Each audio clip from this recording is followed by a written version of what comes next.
want to bring in Florida Congressman Carlos Gimenez, a member of the House Homeland Security Committee. Thank you for being with us this morning. You know, you're a strong supporter of McCarthy, but if you were trying to convince one of these 21 people who are not voting for him, what would you tell them that his credentials for Speaker are? What specifically makes him the right person in your eyes?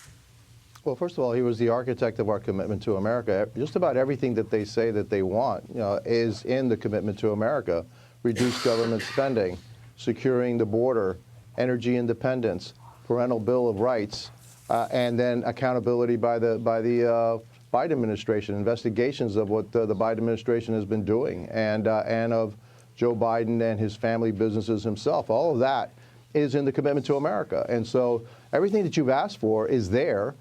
We can't get on with our business until we get a speaker. And yes, I am committed to Kevin McCarthy as long as it takes, and as long as he is running for Speaker of the House of Representatives, I will be supporting Kevin McCarthy. I pressed your fellow Congressman-elect Zach Nunn about an hour ago on what is happening literally as we speak over the course of the midnight hours, overnight, while it's dark out. So I'll press you again.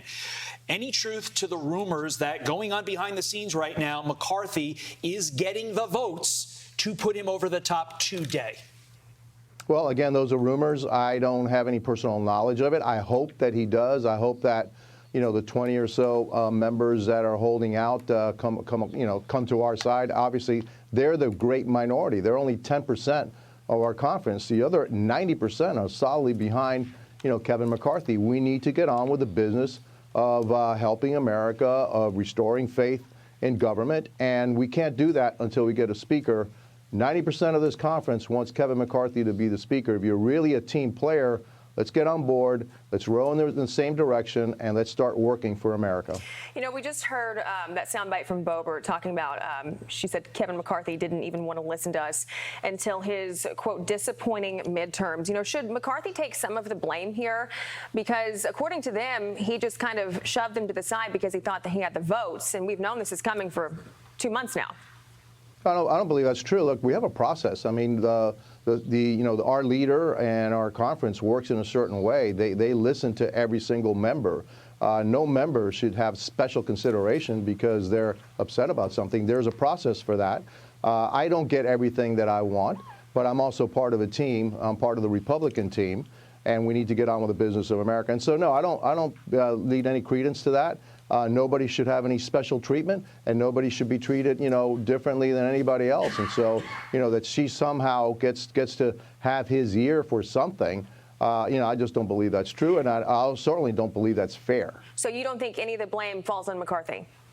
No, I don't. I really don't. I think there were some people that really have they either like the chaos or they just don't like Kevin McCarthy. Look, he's given a lot into these to the 20 or so, a lot of demands. They've been given, he's apparently given concessions to them, concessions that frankly the rest of us, weren't looking for and weren't asking for.